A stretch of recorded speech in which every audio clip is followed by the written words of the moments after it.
सास का घूंघट पार्ट 5।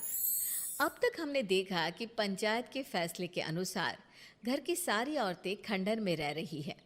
अब देविका के सामने सबसे बड़ी चुनौती ये है कि घर की औरतों को आत्मनिर्भर कैसे बनाया जाए। देविका ये सब सोच ही रही थी कि तभी उसकी नज़र मिट्टी के बर्तनों पर गई। अरे, ये इतने सुंदर सुंदर मिट्टी के बर्तन किसने बनाए हैं? ये बर्तन तो माँ जी और चाची जी ने बनाए हैं। अरे वाह, इतने सुंदर बर्तन तो मैंने आज तक नहीं देखे। माँ जी, चाची जी, आपने ये कहाँ से सीखा? अरे बहू, ये तो हम बचपन से बनाते आ रहे हैं। ये स्टील, पीतल और कांच के बर्तन तो अब चले हैं। पहले तो मिट्टी के बर्तन में ही लोग खाना खाते थे। ठीक है, तो हम दोबारा से मिट्टी के बर्तनों में लोगों को खाना खाना सिखाएंगे। वीना दीदी और सुजाता भाभी, आप दोनों बताओ, आप दोनों को क्या क्या आता है?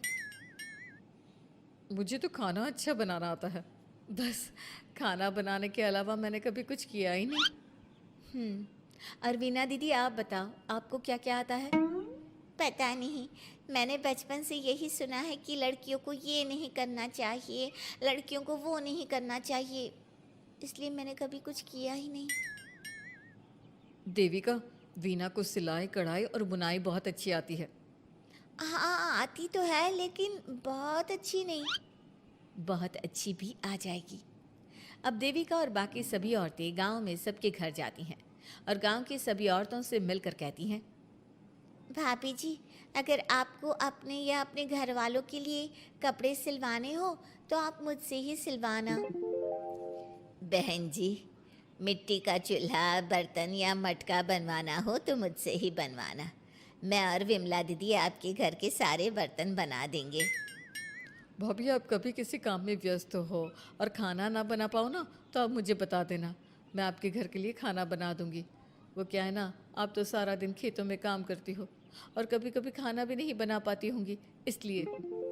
इस तरह घर की औरतें जी जान से अपने अपने कामों में लग जाती है। धीरे धीरे उनका काम बढ़ जाता है और वो अपने खंडहर को ठीक करने में लग जाती हैं। वहीं दूसरी ओर घर के सारे आदमी घर का काम संभाल नहीं पा रहे थे। अरे भाई कल्याण, चाय तो पिला दे। जमाना हो गया अच्छी चाय पिए हुए। आप भी ना घर के दामाद से क्या क्या काम करवाते हैं।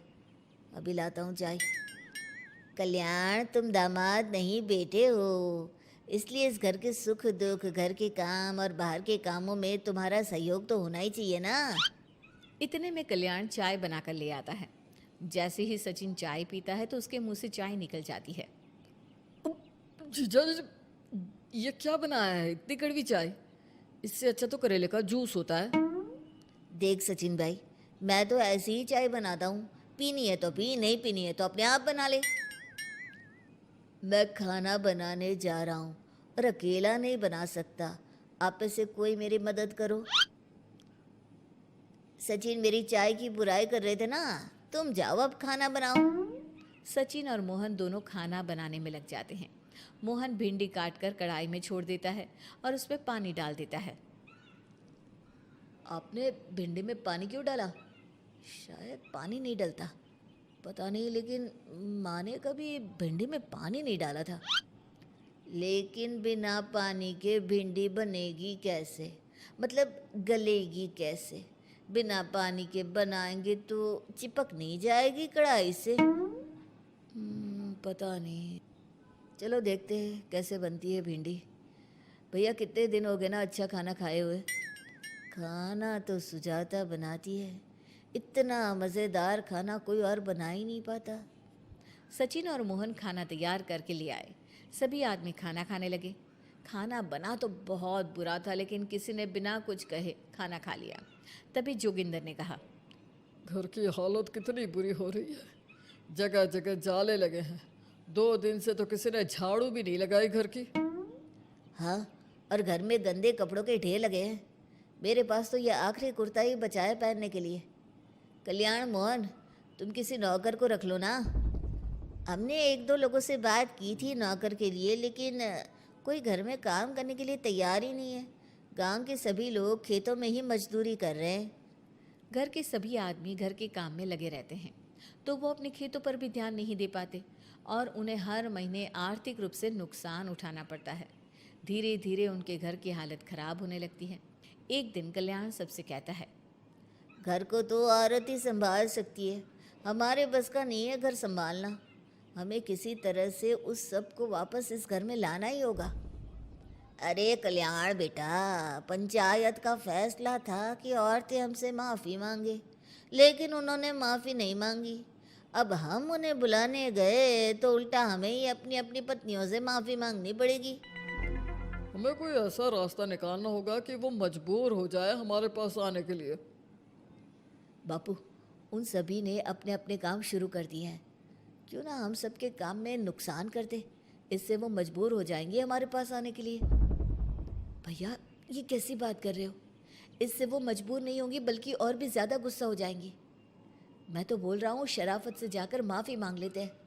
मुझे यकीन है कोई माफ़ करे ना करे, माँ तो ज़रूर हमें माफ़ कर देंगी। नहीं सचिन, अगर हमने माफ़ी मांगी तो ये सारी औरतें हमारे सर पर चढ़कर नाचेंगी। हमें इनके सामने छोटा नहीं होना है। मोहन, कल्याण, तुम दोनों आज से ही काम शुरू कर दो।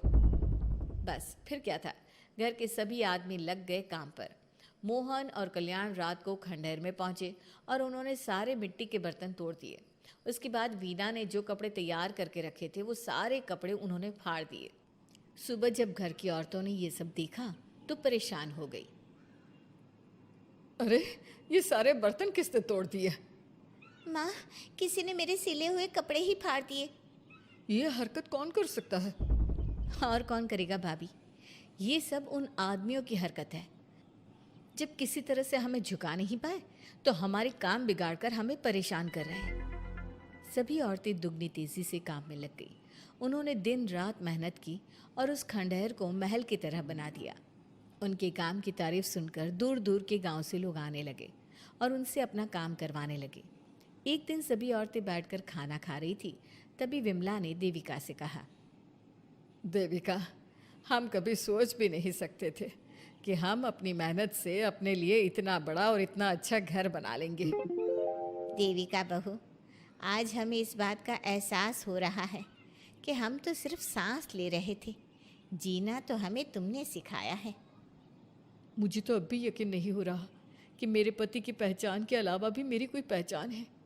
गांव के सब लोग मुझे सिर्फ मोहन की पत्नी के रूप में जानते थे, लेकिन अब सारा गांव मुझे जानता है। देविका, मैं कुछ ही दिन में इस गांव में एक अच्छा सा होटल खोल लूँगी। और मैं एक बुटीक खोलूंगी। मैं यहाँ गांव की लड़कियों के लिए एक स्कूल खोलना चाहती हूँ, यही मेरा सपना है। सभी औरतें खाना खाकर सो जाती है। रात बहुत ज़्यादा हो गई है, लेकिन देविका को नींद नहीं आ रही थी।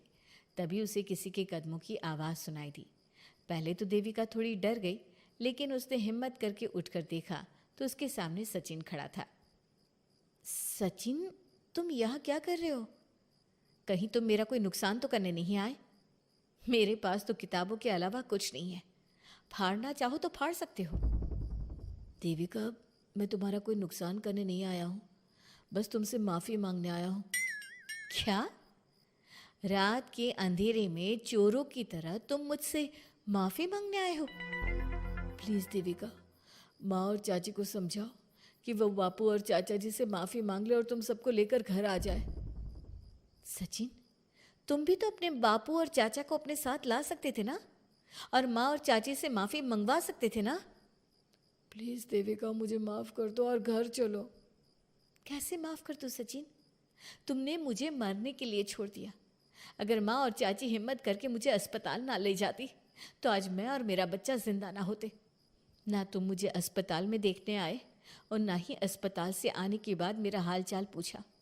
मुझे तो छोड़ो, तुमने अपने बच्चे का चेहरा तक नहीं देखा और तुम मुझसे उम्मीद कर रहे हो कि मैं तुम्हें माफ़ कर दूँ? कभी नहीं सचिन। देखो देविका, हम सबको बहुत नुकसान हो रहा है। घर के काम की वजह से हम बाहर के काम पर ध्यान नहीं दे पा रहे। घर और जिंदगी दोनों अस्त व्यस्त हैं। वो इसलिए कि तुम सब आदमी संगठित नहीं हो। अपना दिमाग और ऊर्जा हमें परेशान करने में लगा रहे हो, और हम औरतें संगठित हैं। हम अपना दिमाग और ऊर्जा अपनी प्रगति में लगा रहे हैं। इसलिए हमने खंडहर को भी महल की तरह कर दिया और तुम्हारी हवेली खंडहर की तरह लगती है। सचिन देविका से बार बार माफ़ी मांग रहा है। क्या सचिन को अपनी गलती का सच में पछतावा है या फिर ये घर के आदमियों की कोई नई चाल है? ये जानने के लिए आपको हमारे आने वाले एपिसोड का इंतज़ार करना होगा। और हाँ, कमेंट करके हमें ये भी ज़रूर बताइए कि क्या देविका को सचिन को माफ़ कर देना चाहिए? क्या उसे सब कुछ भूलकर सचिन के साथ अपना घर बसाना चाहिए या फिर सचिन को भूल जाना चाहिए?